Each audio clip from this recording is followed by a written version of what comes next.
By the time Tyler Hadley turned 15, he was skipping school regularly and hanging out with the wrong crowd. Tyler's parents had tried to do everything to get their son back on track, but Tyler just was on the wrong path. His parents became very frustrated with him and became very strict disciplinarians. One night when Tyler came home and he appeared to be intoxicated, his parents took his phone and car away, and Tyler was furious. And he confided in his best friend Michael Mandel that he thought his parents had gone over the line, and he said to Michael that he wanted to kill his mother.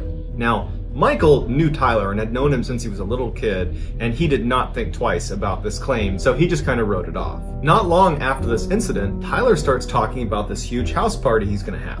And all of Tyler's friends, including Michael, just didn't buy it. They're like, there's no way, your parents are too strict and they never leave town anyways. But every time people approached him, he would say, oh no, my parents aren't gonna be there, they'll never find out. At some point, Michael gets a Facebook invitation to Tyler's big house party, and he sees that it's been sent to so many people. And then on the Facebook invitation itself, someone had posted on the wall, hey Tyler, what are you gonna do if your parents come home? And he responded to that, they won't, trust me. On the day of the party, Michael shows up to Tyler's house and it is packed with people. Lots of people he didn't know, and he was fairly certain Tyler didn't know them either. And he goes inside and it's clear that no one gives a crap about the house itself. People have spilled stuff all over the ground, there's broken glass on the ground, and Tyler, oddly enough, didn't seem to mind at all.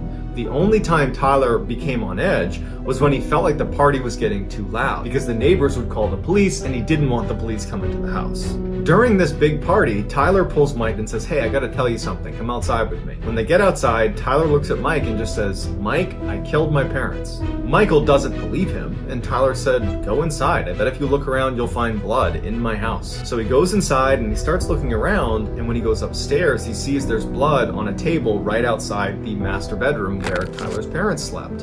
And on the door handle to the master bedroom, there was also blood. At this point, Michael is starting to think this could actually be real. So he goes upstairs, goes to the master bedroom, opens it up, and the door actually hits the leg of Tyler's father, who's laying on the ground, who's deceased inside of the master bedroom. He shuts the door, and as he's standing there, he's realizing that he has to turn Tyler in. And so for some reason, he just felt the need to take one more picture with Tyler, because he knew as soon as he left the house, he was gonna go tell authorities what Tyler had done, and he was never gonna see him again. And so he goes over to Tyler and he takes this picture. After Tyler was arrested, he admitted that just hours before this house party, he had bludgeoned his parents to death and stashed them in the master bedroom. Tyler was sentenced to 2 life sentences without the possibility of parole, and while he has been remorseful, he's never given a real reason why he actually killed his parents.